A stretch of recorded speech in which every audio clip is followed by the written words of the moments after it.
মসুর ডাল দিয়ে কোয়াশ এর ভুনা রেসিপি। শীতের দুপুরে গরম ভাতের সাথে এরকম কোয়াশের ভুনা রেসিপি থাকলে আর কিছুই লাগে না। প্রিয় দর্শক, আসসালামু আলাইকুম। সবাইকে আবারও স্বাগতম জানাচ্ছি নতুন আরও একটি রেসিপির ভিডিও দেখার জন্য। আজকের পর্বে আমি তৈরি করে দেখাবো মসুর ডাল দিয়ে কিভাবে কোয়াশ রান্না করতে হয়। তো তার জন্য প্রথমে আমি কোয়াশ নিয়ে নিলাম। আর কোয়াশটা দেখুন সাইজে কিন্তু অনেকটাই বড়, আর দেখতে একদম মিষ্টি কুমড়ার মতো গায়ের রঙের আকৃতি। এই কোয়াশের আমি অর্ধেকটা কেটে নিয়ে রান্না করে নিব। ভিডিও দেখার শুরুতে একটা লাইক দিয়ে ভিডিওটি দেখার অনুরোধ রইল। আর রেসিপিটি ভালো লাগলে বেশি বেশি ফ্রেন্ডস অ্যান্ড ফ্যামিলিদের মাঝে শেয়ার করে দিবেন।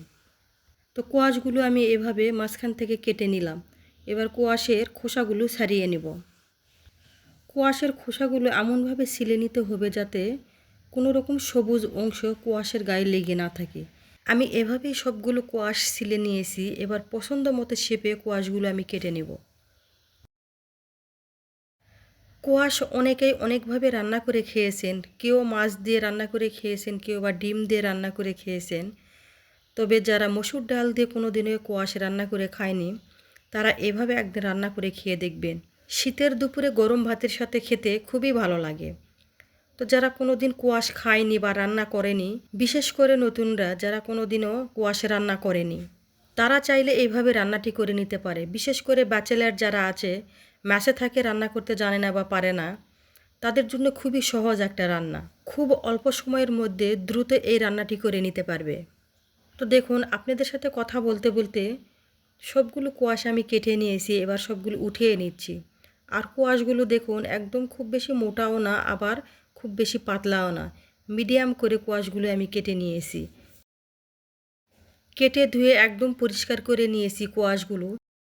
এখানে আমি 100 গ্রামের মতো মসুর ডাল নিয়ে আগের থেকে ভিজিয়ে রেখে ভালো করে ধুয়ে নিয়েছি। এই মসুর ডালগুলো দিয়ে আমি কোয়াশ রান্না করে নেব। একটা কড়াই আমি 2 টেবিল চামচ সয়াবিন তেল দিয়ে দিলাম। তেলটা গরম হয়ে আসলে এখানে আমি কিছু পরিমাণ গরম মশলা দিয়ে দেব। আস্ত জিরা, তেজপাতা, দারচিনি আর 2টা ছোট এলাচ দিয়ে তেলের সাথে আমি কয়েক সেকেন্ড ভেজে নিব। এরপরে আমি এখানে দিয়ে দেব 3টি শুকনো আস্ত মরিচ দিয়ে আবারও কয়েক সেকেন্ড ভেজে নিব। এই মশলাগুলো যখন ভেজে নেওয়া হয়ে যাবে, তখন এখানে আমি দিয়ে দেব 1 চা চামচের মতো আদা বাটা দিয়ে আবারও আদা বাটাটা ভালো করে ভেজে নিব কয়েক সেকেন্ড, যাতে কাঁচা গন্ধ চলে যায়। আদার কাঁচা গন্ধ যখন চলে যাবে, তখন এখানে আমি দিয়ে দেব 1/2 চা চামচ হলুদের গুঁড়া দিয়ে তেলের সাথে ভালো করে মিশিয়ে নেব। এভাবে হলুদের গুঁড়া তেলের সাথে মিশিয়ে নিয়ে সবজি রান্না করে দেখবেন সবজির সুন্দর একটা কালার চলে আসে। এভাবে হলুদের গুঁড়া মশলার সাথে মিশিয়ে নিয়ে এখানে আমি দিয়ে দেব আগের থেকে ভিজিয়ে ধুয়ে রাখা মসুর ডাল। এই মসুর ডালগুলো দিয়ে প্রায় আমি 1 থেকে 1.5 মিনিট তেলের সাথে ভেজে নিব। তারপরে এখানে আমি দিয়ে দিব আরও কিছু মশলা। প্রথমে আমি দিয়ে দিলাম 1/2 চা চামচ শুকনা মরিচের গুঁড়া, স্বাদ মতো লবণ, 1/2 চা চামচ ধনিয়া গুঁড়া আর 1/2 চা চামচ জিরার গুঁড়া দিয়ে এগুলো আবারও 2-3 মিনিটের মতো ভালো করে কষিয়ে নেব।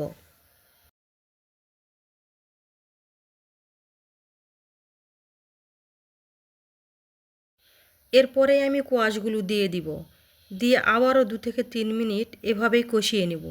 তো এভাবে অল্প অল্প করে কষিয়ে নিয়ে কোয়াশ যখন রান্না করবেন মসুর ডাল দিয়ে, খেতে কিন্তু অসাধারণ লাগে। কোয়াশগুলো এভাবে কষিয়ে নিতেই দেখবেন কিছু পরিমাণে পানি বের হবে। এই পানিগুলো যখন এভাবে শুকিয়ে আসবে, তখন এখানে আমি 1 থেকে 1.5 কাপ পানি দিয়ে দিব কোয়াশগুলো সিদ্ধ হওয়ার জন্য। এভাবে নেড়ে চেড়ে পানিগুলো ভালো করে মিশিয়ে নিয়ে আমি ঢাকনা দিয়ে ঢেকে মিডিয়াম আঁচে রান্না করে নিব কোয়াশগুলো সিদ্ধ হয়ে আসা পর্যন্ত। মিডিয়াম আঁচে রান্না করে নিলে এই পানিতে কোয়াশগুলো সিদ্ধ হয়ে যাবে। আর ঢাকনাটি উঠানোর পরে দেখুন কোয়াশগুলো কত সুন্দরভাবে সিদ্ধ হয়ে এসেছে। মসুর ডালগুলোও কিন্তু খুব সুন্দরভাবে সিদ্ধ হয়েছে। এ পর্যায়ে এখানে আমি আবারও 2 কাপের মতো গরম পানি অ্যাড করে দিব। আপনারা আপনাদের সবজি অনুযায়ী পানি অ্যাড করে দিবেন। এবার এখানে আমি দিয়ে দিব 5 থেকে 6টি কাঁচামরিচ। কাঁচামরিচগুলো আমি মাঝখানে ফেটে দিয়ে দিয়েছি। এবার কাঁচামরিচগুলো আমি নেড়ে চেড়ে ভালো করে সবজির সাথে মিশিয়ে নিয়ে আমি ঢাকনা দিয়ে ঢেকে এবার চুলার আঁচ হাই ফ্লেমে রেখে রান্না করে নেব। যারা ভিডিওটি দেখছেন অথচ লাইক দিতে ভুলে গেছেন, প্লিজ একটা লাইক দিয়ে দিবেন। আপনার একটা লাইক হাজারো দর্শকের মাঝে আমার এই রেসিপিটি পৌঁছে দিতে সাহায্য করবে। এভাবে 8 থেকে 10 মিনিট হাই ফ্লেমে রান্না করে নেওয়ার পরে আমি সবজিগুলো একটু নেড়েচেড়ে নিয়ে আমি এখানে দিয়ে দিলাম সামান্য পরিমাণে ধনিয়া পাতা কুচি। যারা ধনিয়া পাতা খেতে পছন্দ করে না তারা স্কিপ করে যেতে পারেন। এরপরে আমি দিয়ে দিব হাফ চা চামচের একটু কম গরম মশলার গুঁড়া। আপনাদের হাতের কাছে যদি গরম মশলার গুঁড়া না থাকে তাহলে ভাজা জিরার গুঁড়াও দিয়ে দিতে পারেন। এবার এই সবজিগুলো আর বেশিক্ষণ রান্না করব না, ধনিয়া পাতা আর গরম মশলার গুঁড়া মিশিয়ে নিয়েই 2 মিনিটের মতো রান্না করে নিয়েই নামিয়ে নিতে হবে। তো এবার দেখুন কত সুন্দর একটা কালার চলে এসেছে আর কতটা লোভনীয় লাগছে দেখতে। খেতেও কিন্তু মাশাআল্লাহ দারুণ হয়েছিল। এতক্ষণ যারা আমার সঙ্গেই ছিলেন তাদেরকে অসংখ্য ধন্যবাদ জানিয়ে আজ এখানেই বিদায় নিয়ে নিচ্ছি।